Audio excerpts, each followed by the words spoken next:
Hey, y'all. Are you single? Are you a single woman? Are you a single man and you are a disciple of Jesus and you are trying to figure out how to live this life? You're abstinent, waiting on God to bring to you your spouse. You're either abstinent or celibate, either one, but you're waiting on God to bring you your spouse. I'm in the same boat as you are. I am abstinent. I'm a virgin. I'm waiting until God brings me my husband to be married, to have sex. And in this wait, it can get discouraging. It can get frustrating. I have been impatient.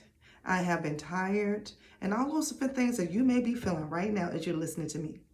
I wrote about a book about my story as I'm waiting on God. And you can check out my book, 40 Years of Virgin, Why the Wait, Promoting Purity in a World of Promiscuity. And I wrote it because why not? Why not talk about my wait? Everybody else is talking about them having sex with multiple people. Why not talk about me waiting on God to have sex and for waiting on God to bring me my husband? I am waiting, y'all. You are waiting too. But as we wait, I want you to hold on to this scripture. It's in Lamentations 3. And this is a scripture that the Spirit gave me many years ago. And y'all, I've been a disciple for 27 years and walking with Jesus and him teaching me what it means to walk with him on this earth and how to please God here. So in Lamentations chapter 3 and I'm going to start in verse 21. It says, "Yet this I call to mind and therefore I have hope." Now remember, Jeremiah was depressed. He's considered to be the weeping prophet. In Lamentations 3, he is grumbling against God and telling everybody about what God had done to him and led him to spread the gospel and all those different things, but nobody ever changed, right? So in verse 22, "Because of the Lord's great love, we are not consumed." Look at what he's calling to mind. The Lord's love, right? "For his compassions never fail. They are new every morning. Great is your faithfulness." So he's calling to mind God's love for him. He's calling to mind God's compassion. And he's calling to his mind God's faithfulness. And now, check the next part. "I say to myself, the Lord is my portion, therefore I will wait for him." The Lord is my portion, therefore I will wait for him. And y'all, as holy priests, because that is who we are, when we are disciples of Jesus, we are considered to be holy priests, like Peter said in 1 Peter. I am a holy priest. I am a special possession that belongs to God.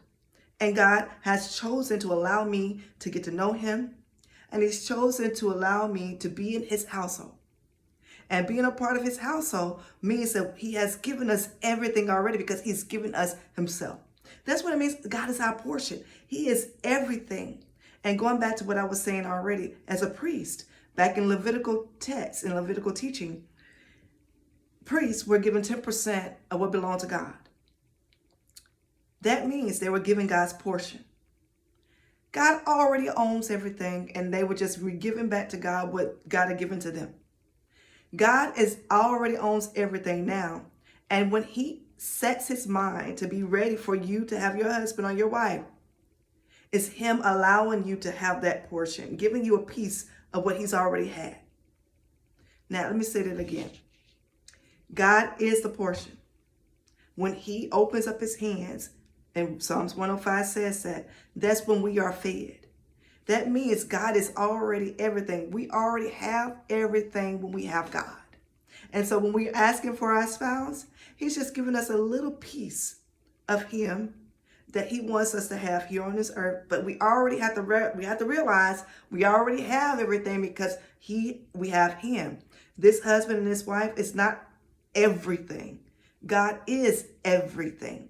They're just a part of God. It's the piece of God that he's given to us to walk with us on this earth so we can experience the husband and wife relationship like Jesus experienced with the church. I hope y'all understand what I'm saying. If you understand what I'm saying, comment. Let me know what your thoughts are. Follow me on TikTok. Follow my ministry here on TikTok, on Instagram, on YouTube, and subscribe to my YouTube page. And if you're interested in walking with me, contact me, DM me. I have a program, y'all, a coaching program for singles or for women in general too, to teach you how to live this walk as a single woman, as a disciple of Jesus, and what it means to grow deeper in intimacy with Jesus. All right? Subscribe and follow. And on the third Friday of the month, come to Abundantly Love Circle. Let me know if you're interested. All right.